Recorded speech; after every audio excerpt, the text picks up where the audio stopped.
ওই হ্যান্ডশেক করলেন কিংবা কোনো ছোঁয়া লাগলো, হ্যান্ডশেক করলেন, তাতে আপনি মন্ত্রী, মিনিস্টার, নেতা, মাস্টার, ডাক্তার হতে পারবেন না।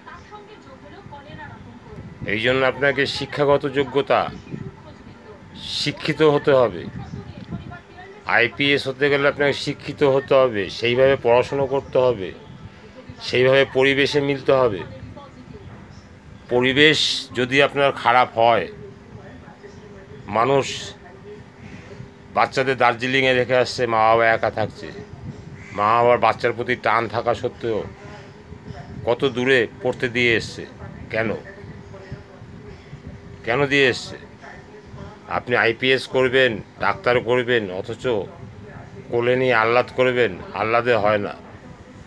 একটু মানুষ করার জন্য স্যাক্রিফাইস করতে হয়। এই স্যাক্রিফাইস যারা করতে পারে তাদের সন্তানরাই বড় হয় এবং দেশ রক্ষা করে।